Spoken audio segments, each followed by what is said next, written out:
प्रधानमंत्री जी की विदेश यात्रा और विज्ञापनों पर 66 अरब रुपए खर्च हुए हैं। अब इनसे पूछिए, ये पैसे ये अपने पिताजी के यहाँ से लेकर आए थे जो इस तरीके से विदेश यात्रा कर रहे थे। ये जनता के खून पसीने की गाढ़ी कमाई का टैक्स के द्वारा इन्होंने यात्रा करी। 5 बार तो ये अमेरिका गए। अब आप कहेंगे कि भाई वो देश के काम के लिए गए, ये तो अब सभी जान गए।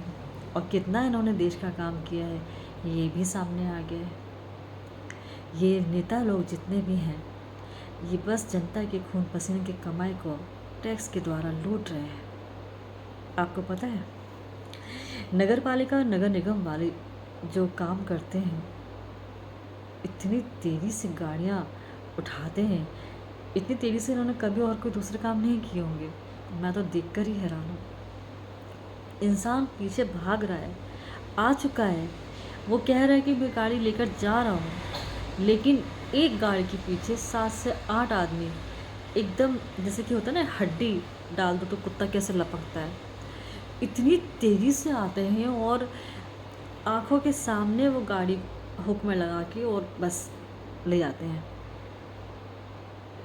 मतलब अगर लूटना है तो सरेआम ऐसे ही बोल दो कि भाई हमें यहाँ इतना दे दो, क्यों तमाशा करना। यहाँ से गाड़ी में डाल के लेके जाओगे, वहाँ जाके गाड़ी पटकोगे, फिर कागजी कार्रवाई होगी, यानी खामा खा की परेशानी। और कागजी कार्रवाई होगी या नहीं ये किसे पता, क्योंकि जो काम वहाँ होना है वो यहाँ भी हो सकता है। आप समझ गए होंगे मैं किसके बारे में बात कर रही हूँ।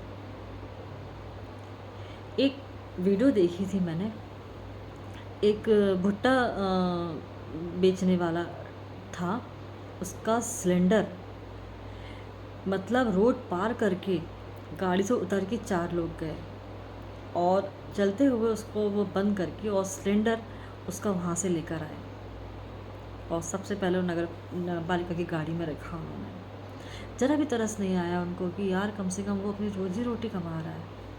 पता नहीं इंसान है कि हैवान।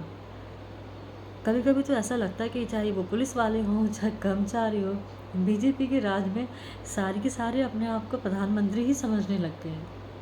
और प्रधानमंत्री अपने आप को क्या समझ रहा है ये तो ईश्वर ही जानता है बस।